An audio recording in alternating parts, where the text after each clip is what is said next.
एक CI centre को सब जेल करार दे दिया गया है, सवाए सिर्फ आजम स्वाति। उनका दिल नहीं भर रहा, कभी उन्हें कोयटा ले जाते हैं, कभी कराची ले जाते हैं और वहाँ से सारी क्रैश होती हैं, जब FIR तो दोबारा इस्लामाबाद ले जाते हैं। आज अल्हम्दुलिल्लाह देर आए दुरुस्त आए, आज आजम स्वाति साहब की बेल एक्सेप्ट हुई है, जो बहुत पहले हो जानी थी। वो कहते हैं delay in justice is no justice, but अल्हम्दुलिल्लाह इस रजीम के अंदर अगर ये भी एक किरण की उम्मीद है कि आज आजम स्वाति साहब को बेल मिल गई है, फॉर्मल प्रोसीजर्स हो रहे हैं उनके, और इंशाअल्लाह ताला आज शाम रात में या कल सुबह आजम स्वाति साहब को यहाँ से रिहा कर दिया जाएगा।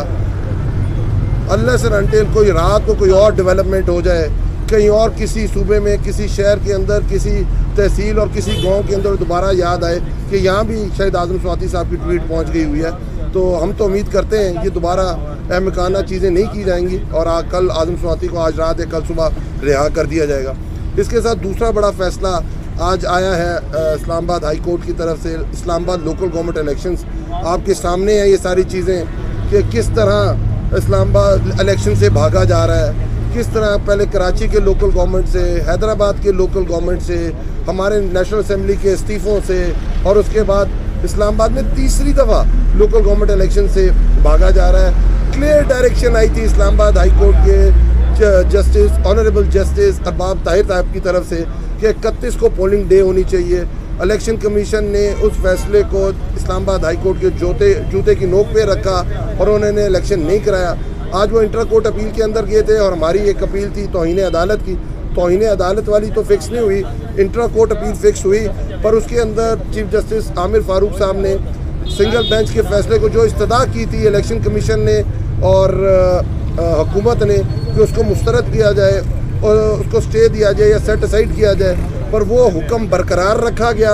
और अगर हुक्म बरकरार है तो अभी तक इलेक्शन कमीशन तौहीन अदालत का मुर्तकिब है, और इलेक्शन कमीशन जब तक इलेक्शन नहीं कराता वो इस तौहीन अदालत के जो ऑर्डर आया हुआ है इस्लामाबाद हाई कोर्ट का उसका मुर्तकिब पाया जाएगा।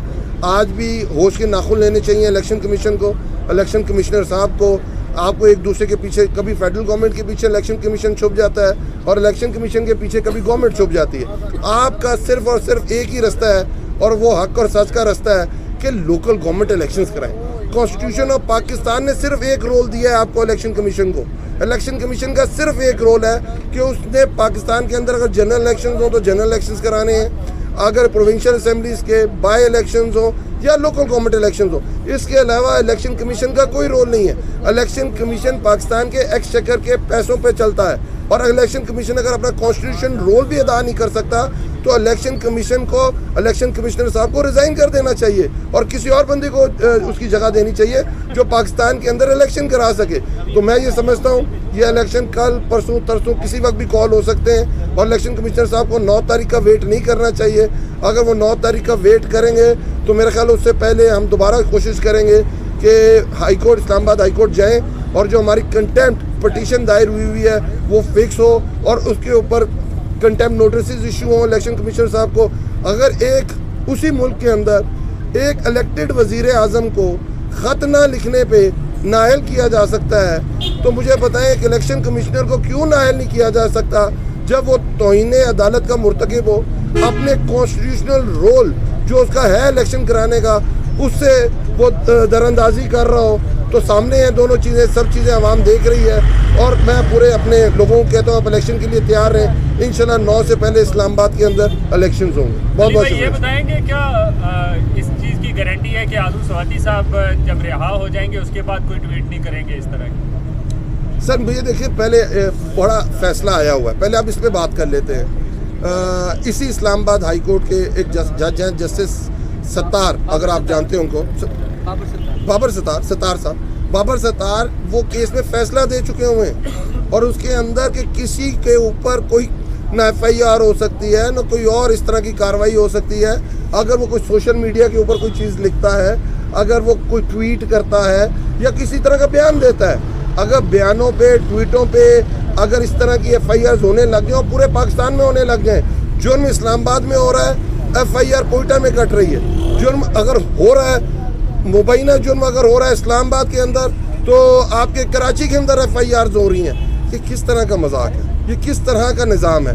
जमहूरियत को तो कहते ही हैं, आप मीडिया हमारे सामने खड़ा हुआ है, मुझे बताएं अगर बोलने पे भी पाबंदी लगानी है तो रही सही जो जमहूरियत है वो भी ख़त्म कर दें, फिर छोड़ दें, फिर बता दें कि लोगों ने इकट्ठा होने पे आपने पाबंदी लगाई हुई है, बोलने पे आपने पाबंदी लगा दी है, सोशल मीडिया पे आप कदगने लगाने जा रहे हैं, ट्वीटों के ऊपर आप FIRs करने जा रहे हैं। ये मुल्क किस तरफ चल रहा है, किस तरफ जा रहा है? अगर हम चाहते हैं सही जमहूरियत की तरफ जाना, वहाँ तनकीद देखें। जब मेरा कोई रोल है और अगर मैं कोई इक़दाम करता हूँ, वो अक्षय इस्लाह के लिए भी हो सकता है और वो तनकीद का भी सोर्स बन सकता है। कुछ लोग आपसे एग्री करेंगे, कुछ लोग आपसे नहीं करेंगे, यही जमहूरियत के असूल है। स्कॉटलैंड के अंदर लोगों ने कहा कि हम इंग्लैंड की जो हुकूमत है उसके अंदर नहीं रहना चाहते, वह रेफरेंडम कॉल हो गया और रेफरेंडम में ज़्यादा 52% लोगों ने कहा वो इंग्लैंड के साथ रहना चाहते हैं और 48% ने कहा कि हम इनके साथ नहीं रह।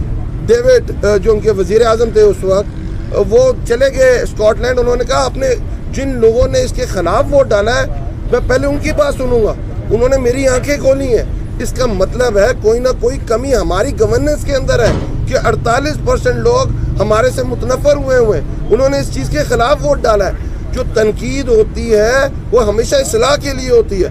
हम इस्लाह करने के बजाय उस तनकीद करने वाले को निशाना इबरत बना देते हैं। खुदारा इस चीज़ से निकले और आगे की तरफ। कभी उम्मीद है कि इलेक्शन होते नजर आ रहे हैं आपको? सर देखिए, तौहीन अदालत की मुर्तकब हो चुके हुए हैं चीफ इलेक्शन कमिश्नर साहब। इलेक्शन कमीशन तौहीन अदालत का मुर्तकब हो चुका हुआ है। अब वो कहते हैं कि एक बड़ा आजकल हमारा नारा चल रहा है, इम्पोर्टेड गवर्नमेंट नस गई तो इलेक्शन कमीशन फंस गई।